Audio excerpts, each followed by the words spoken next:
नमस्ते, मी कल्पना. आजी नातीच्या किचनमध्ये तुम्हा सर्वांचं स्वागत आणि मनापासून शुभेच्छा. आज आपण सुशीला कसा बनवायचा आहे तो बघणार आहे. हा एकदम पारंपरिक पदार्थ आहे. हे मुरगुडे फक्त पंढरपूर किंवा लातूर भागातच हे मुरगुडे मिळतात. आपल्या भागात नाही मिळत. मी खूप प्रयत्न केला हे मुरगुड्याचा, पण पंढरपूरला जाण्याचा योग आल्यानंतर मी हे मुरगुडे घेऊन आलेले. तर ते सुशीला कसा बनवायचा तो मी दाखवणार आहे. त्यासाठी मी काय काय साहित्य घेतले ते बघा. हे पंढरपुरी मुरगुडे कसे असतात, एकदम हलके आणि पांढरे शुभ्र असे हे मुरगुडे असतात. आणि सुशीला फक्त ह्याच मुरगुड्याचा होतो चांगला. तर हे अर्धा किलो आहे.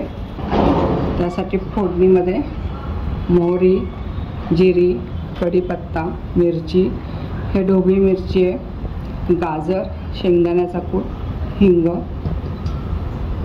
कोथिंबीर, कांदा आणि टमॅटो. चला आपण सुशीला कसा करायचा ते पाहूया. ते कशी भिजवायची ते दाखवते मी. हे मुरगुडे घ्यायचं असं जास्त मोठं भांडं घ्यायचं आणि आपल्याला हे 1 मिनिटासाठी आपण पाण्यात ठेवणार आहे.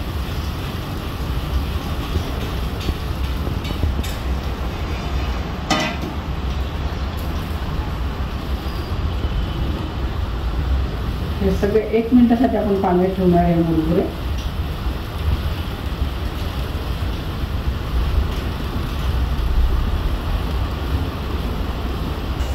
बघा 1 मिनिट झाले मुरगुडे आपण पाण्यात ठेवले होते. आता हे पाण्यातनं काढून घ्यायचे. तर पाण्यातनं कसं पूर्ण पाणी काढायचं आपल्याला, पाणी नाही ठेवायचं. अशी एक चाळणी घ्यायची. त्या चाळणीमध्ये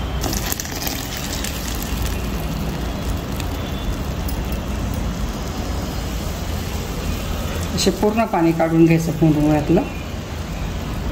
आणि जास्त वेळ पण नाही, 1 मिनिटाच्या वर नाही ठेवायचे पाण्यामध्ये, नाही तर मग ते गिचका होतात.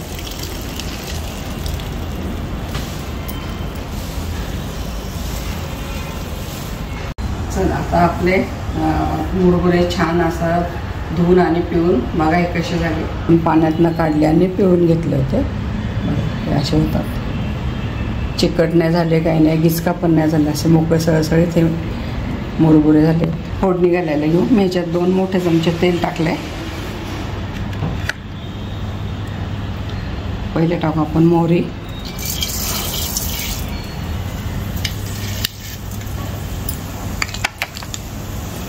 मोहरी झाली. आता आपण जिरे टाकू.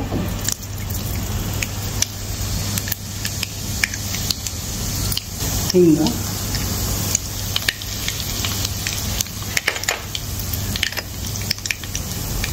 कढीपत्ता,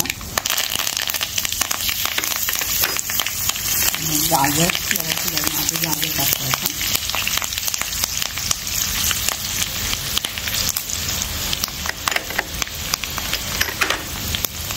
ढोबळी मिरची,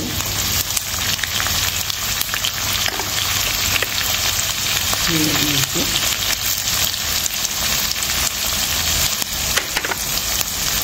टाकणार आपण कांदा.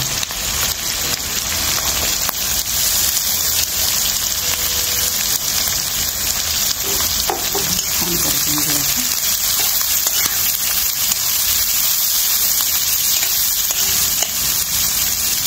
ते गाजर जास्त हे असतं ना, तर त्यामुळे तेलात टाकलं की ते मऊ होतं.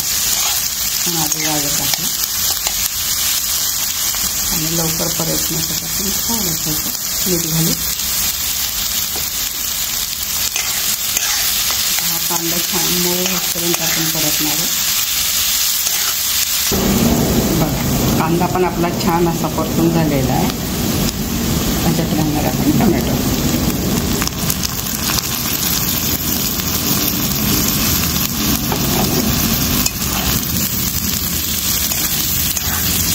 टमॅटो पण असं छान कांद्याबरोबर परतून घ्यायचं.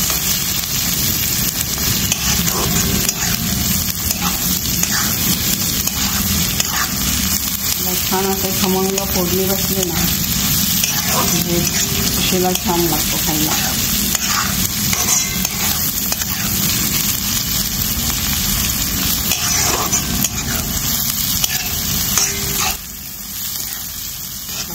छान कांदा टमाटो परतून झाले.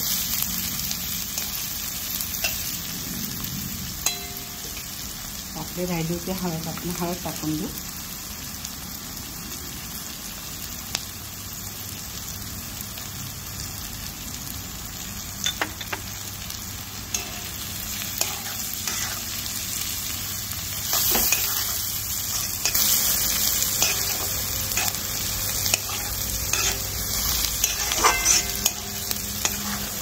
आपला सगळं कांदा टोमॅटो छान परतून झालं.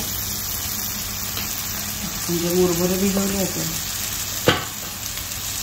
ते घालणार होता.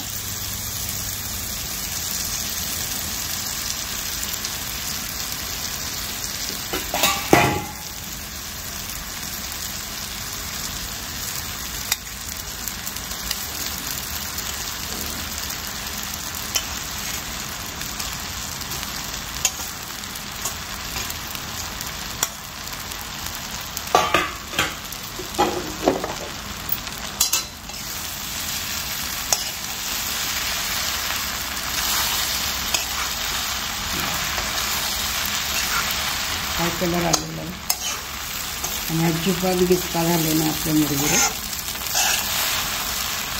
ह्या पद्धतीने भिजवले की हा सुशीला छान होतो.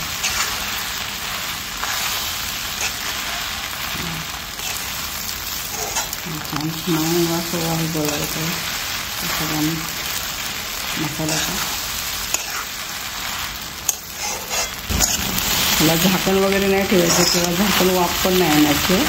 असंच छान होतात हे पोहे सुशीला. अजिबात झाकण ठेवून वाफायचं नाही. आता मग गिचका होता आपण झाकण ठेवलं तर. आता आपलं राहिलं होतं मीठ, आपण शेवटी मीठ टाकतो.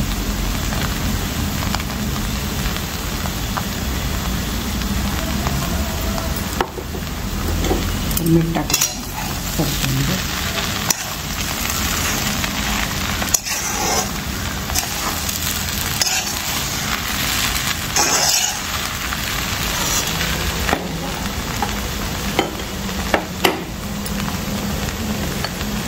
आता आपण हा शेंगदाण्याचा कूट टाकणार आहे. टाकला चालतो, नाही टाकला तरी चालतं, पण शेंगदाण्याने असं मध्ये मध्ये आलेलं छान लागतं ते सुशीला, म्हणून हा शेंगदाण्याचा कूट टाकते इथे.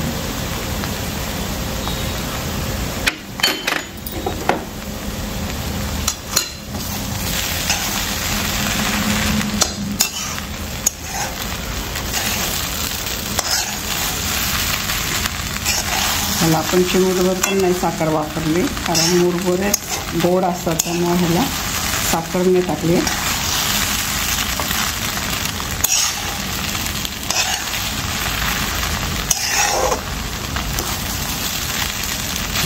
हे मीठ आणि शेंगदाण्याचं खूप छान असं मिक्स झालेलं छान दिसतं. कलर पण छान आलेला आहे सुशीलाचा.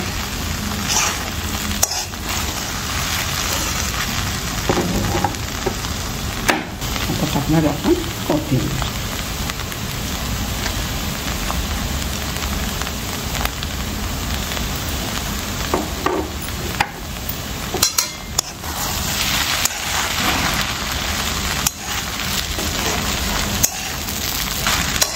आपला हा सुशीला तयार झालेला आहे.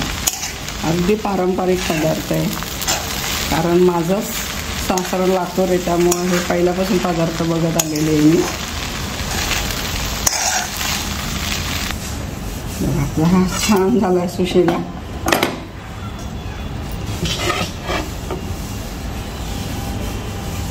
गरम गरम खायला खूप छान लागते हे.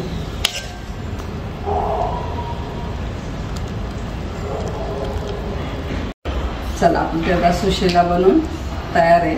तुम्हाला जरी रेसिपी आवडली असेल तर लाईक करा, कमेंट करा, सबस्क्राईब करा. पुन्हा भेटूया अशाच पारंपरिक पदार्थाबरोबर. तोपर्यंत संत तुकाराम महाराज म्हणतात, मन करा रे प्रसन्न सर्व सिद्धीचे कारण.